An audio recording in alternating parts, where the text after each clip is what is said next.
ଆଜିର ଗଳ୍ପର ନାମ ବୁଦ୍ଧି ବଡ଼ ନା ବଳ। ସମ୍ରାଟ ଆକବରଙ୍କ ରାଜତ୍ୱ ସମୟରେ ଦିନେ ତାଙ୍କ ରାଜସଭାର ଜଣେ ସୈନିକକୁ ଅଧ କିଲେ ଚୂନ ଖାଇବା ପାଇଁ ଦଣ୍ଡିତ କରାଯାଇଥିଲା। ଏଥିରୁ ସ୍ପଷ୍ଟ ଜଣାପଡ଼ୁଥିଲା ଯେ ସେ ନିଶ୍ଚିନ୍ତ ଭାବରେ ଏକ ଗୁରୁତର ଅପରାଧ କରିଥିବ, କାରଣ ଏହା ସତ୍ୟ ଯେ ଏତେ ପରିମାଣର ଚୂନ ଖାଇବା ପରେ କେହି କେବେ ଜୀବିତ ରହିପାରିବେ ନାହିଁ। ଅର୍ଥାତ୍ କହିବାକୁ ଗଲେ ଏହା ଦଣ୍ଡ ନୁହେଁ, ବରଂ ମୃତ୍ୟୁଦଣ୍ଡ ଥିଲା। ଦଣ୍ଡ ଘୋଷଣା ହେବା ଦିନର ପରଦିନ ହିଁ ସୈନିକକୁ ଚୂନ କିଣି ଆକବରଙ୍କ ଦରବାରରେ ସମସ୍ତଙ୍କ ଉପସ୍ଥିତିରେ ଖାଇବାକୁ ଆଦେଶ ଦିଆଯାଇଥିଲା। ତେଣୁ ରାଜାଙ୍କ ଆଦେଶ ପାଳନ କରି ସୈନିକଟି ନିକଟସ୍ଥ ଏକ ଦୋକାନରୁ ଚୂନ କିଣିବାକୁ ଗଲା। ଦୁଃଖ ଓ ନିରାଶରେ ସେ ଦୋକାନୀକୁ ଅଧ କିଲୋ ଚୂନ ମାଗିଲା। ଏପରି ଏକ ଅଜବ ଅନୁରୋଧରେ ଆଶ୍ଚର୍ଯ୍ୟ ହୋଇ ଦୋକାନୀ ଭାବିଲା, ଜଣେ ବ୍ୟକ୍ତି କାହିଁକି ଅଧ କିଲୋର ଚୂନ ମାଗିବ, ସେ ପୁଣି ଏତେ ମନ ଦୁଃଖରେ? ଏହା ପଛରେ କିଛି ଗୋଟେ ରହସ୍ୟ ନିଶ୍ଚୟ ଅଛି। ତେଣୁ ସେ ତାଠାରୁ ଏତେ ପରିମାଣର ଚୂନ ନେଇ ସେ କ'ଣ କରିବ ଜାଣିବାକୁ ଜିଦ୍ ଧରି ବସିଲା। ସୈନିକଟି ଦୁଃଖଭରା ହୃଦୟରେ କହିଲା, କ'ଣ ଆଉ କହିବି ଭାଇ, ରାଜଦଣ୍ଡ ସ୍ୱରୂପ ମୋତେ କାଲି ରାଜଦରବାରରେ ସମସ୍ତଙ୍କ ଉପସ୍ଥିତିରେ ଅଧ କିଲେ ଚୂନ ଖାଇବାକୁ ପଡ଼ିବ। ତାର ଏ କଥା ଶୁଣି ଦୋକାନୀର ତା ଉପରେ ଭାରି ଦୟା ଆସିଲା। ସେ ଏ ସମସ୍ୟା ବିଷୟରେ କିଛି ସମୟ ଚିନ୍ତା କଲା ଆଉ ତାପରେ କହିଲା, ଚିନ୍ତା କର ନାହିଁ ବନ୍ଧୁ, ହୁଏତ ମୁଁ ତୁମକୁ ସାହାଯ୍ୟ କରିପାରିବି। ଶୁଣ, ମୁଁ ଯେମିତି କହୁଛି ତୁମେ ସେମିତି କର, ଦେଖିବ ତୁମର କୌଣସି କ୍ଷତି ହେବ ନାହିଁ। ପ୍ରଥମେ ଯାଇ ଆଗ ଅଧ କିଲେ ଘିଅ କିଣ। ଦୋକାନୀର କଥା ଶୁଣି ସୈନିକ ମନରେ ଆଶାର କିରଣ ଜଳି ଉଠିଲା ଆଉ ସେ ଘିଅ କିଣିବାକୁ ଦୌଡ଼ିଗଲା। ଯେତେବେଳେ ସେ ଘିଅ ନେଇ ଫେରିଲା, ଦୋକାନୀ ତାକୁ ଅଧ କିଲୋ ଚୂନ ଦେଇ କହିଲା, କାଲି ରାଜଦରବାରକୁ ଯିବା ପୂର୍ବରୁ ଘରେ ପ୍ରଥମେ ଅଧ କିଲୋ ଯାକ ଘିଅ ଖାଇଦେବ, ତାପରେ ଦରବାରରେ ସମସ୍ତଙ୍କ ଉପସ୍ଥିତିରେ ଏହି ଚୂନ ଖାଇବ। କିନ୍ତୁ ମୋର ଗୋଟେ ଜରୁରୀ ପରାମର୍ଶ ମନେ ରଖ, ଦରବାରରେ ଚୂନ ଖାଇସାରିବା ପରେ ତୁରନ୍ତ ଘରକୁ ଫେରିଆସିବ। ଏଣେତେଣେ ଜମା ବି ବୁଲିବନି, ତାହେଲେ ହୁଏତ ତୁମର ଜୀବନ ରକ୍ଷା ପାଇଯିବ। ସୈନିକ ଜଣକ ନିଜ କାନକୁ ଜମା ବି ବିଶ୍ୱାସ କରିପାରିଲା ନାହିଁ। ଦୋକାନୀର ପରାମର୍ଶ ଯେମିତି ତା ପାଇଁ ବୁଡ଼ି ଯାଉଥିବା ଲୋକକୁ ନଡ଼ାର ସାହାରା ଭଳି ମନେ ହେଲା। ସେ ଟିକେ ଆଶ୍ୱସ୍ତ ଅନୁଭବ କଲା ଏବଂ ଘିଅ ଆଉ ଚୂନ ନେଇ ଦୋକାନୀକୁ ଧନ୍ୟବାଦ ଜଣାଇ ଘରକୁ ଫେରିଆସିଲା। ସେ ଦୋକାନୀର ପରାମର୍ଶ ଅନୁସାରେ ଦଣ୍ଡ ଦିନ ସକାଳୁ ଘରୁ ବାହାରିବା ପୂର୍ବରୁ ଅଧ କିଲେ ଘିଅ ଆଗ ଖାଇଦେଲା।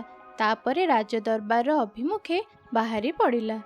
ଦରବାରରେ ପହଞ୍ଚିବା ପରେ ରାଜାଙ୍କ ଉପସ୍ଥିତିରେ ସମସ୍ତଙ୍କ ସମ୍ମୁଖରେ ଅଧ କିଲେ ଚୂନ ଖାଇଲା।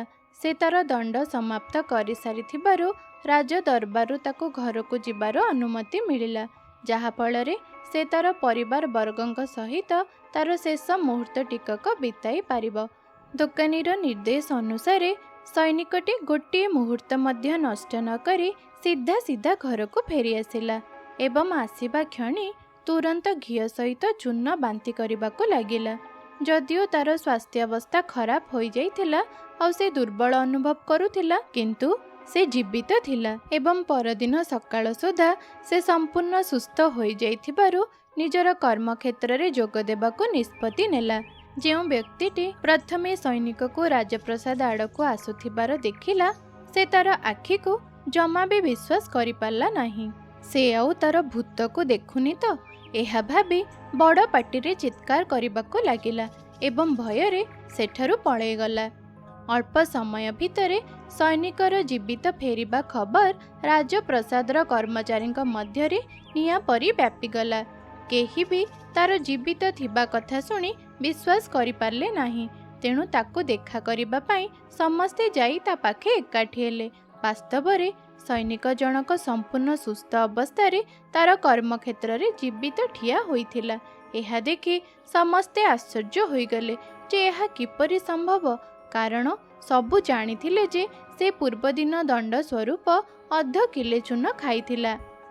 ସୈନିକଟି ଜୀବିତ ଥିବା ଖବର ଶେଷରେ ରାଜାଙ୍କ ପାଖରେ ପହଞ୍ଚିଲା। ଆକବର ଏହି ଖବର ଶୁଣି ନିଜ କାନକୁ ବିଶ୍ୱାସ କରିପାରିଲେ ନାହିଁ ଏବଂ ତୁରନ୍ତ ସୈନିକକୁ ଡାକି ପଚାରିଲେ ଯେ ସେ କିପରି ଏପରି ଏକ ଭୟାନକ ଦଣ୍ଡରୁ ରକ୍ଷା ପାଇପାରିଲା। ସୈନିକ ଜଣକ ସମ୍ରାଟଙ୍କ ସମ୍ମୁଖରେ ନତମସ୍ତକ ହୋଇ ଆଣ୍ଠୁ ମାଡ଼ି ବସି ପଡ଼ିଲା। ଆଉ ସେ ଦୋକାନୀ ସହିତ ହୋଇଥିବା ତାର ସମସ୍ତ ଆଲୋଚନାକୁ ଆନ୍ତରିକତା ସହ ମନେ ପକାଇ କହିଲା, ଯାହାର ପରାମର୍ଶରେ ସେ ଅଧ କିଲେ ଚୂନ ଖାଇ ମଧ୍ୟ ମୃତ୍ୟୁ ମୁଖରୁ ଫେରି ଆସି ପାରିଛି। ସୈନିକର କାହାଣୀ ଶୁଣି ସମ୍ରାଟ ଆକବର ସେ କରିଥିବା ଅପରାଧ ଏବଂ ରାଜଦଣ୍ଡରୁ ଯେ ବଞ୍ଚି ଯାଇଛି ଏକଥା ପୁରାପୁରି ଭୁଲିଗଲେ। କେବଳ ସେ ସେହି ଦୋକାନୀ ବିଷୟରେ ଭାବୁଥିଲେ, ଯାହାର ବୁଦ୍ଧିମତ୍ତା ଯୋଗୁଁ ଆଜି ସୈନିକଟି ଜୀବିତ ଅଛି।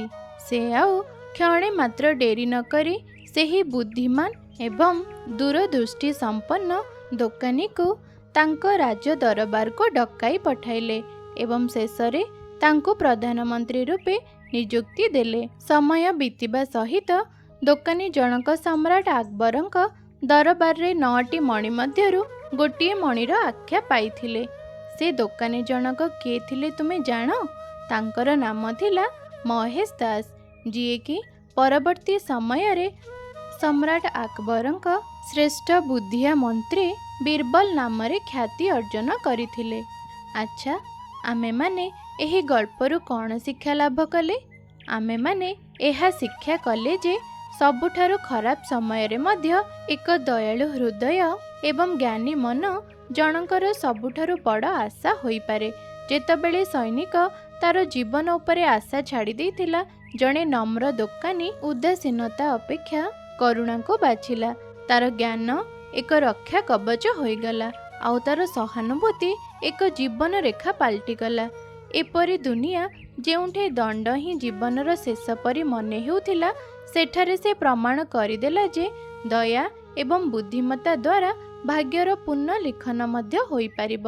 ଦୋକାନୀ କେବଳ ଗୋଟିଏ ଜୀବନ ବଞ୍ଚାଇ ନଥିଲା, ସେ ତାର ଗାରିମା ଓ ସାହସ ମଧ୍ୟ ଫେରାଇ ଦେଇଥିଲା।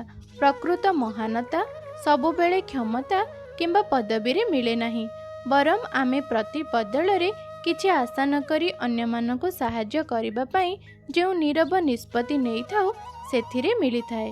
ବେଳେବେଳେ ଇତିହାସକୁ ମଧ୍ୟ ବଦଳାଇ ଦେଇପାରେ। ସେଥିପାଇଁ ବା କଥାରେ ଅଛି, ଶାରୀରିକ ବଳ ଅପେକ୍ଷା ବୁଦ୍ଧି ବେଶୀ ଶକ୍ତିଶାଳୀ। ତେବେ ଆଜି ପାଇଁ ଏତିକି। ପୁଣି ଥରେ ଦେଖାହେବା ଆଗାମୀ ଗଳ୍ପରେ। ସେଥିପର୍ଯ୍ୟନ୍ତ ସମସ୍ତେ ଖୁସିରେ ରୁହନ୍ତୁ ଓ ସର୍ବଦା ହସୁଥାନ୍ତୁ।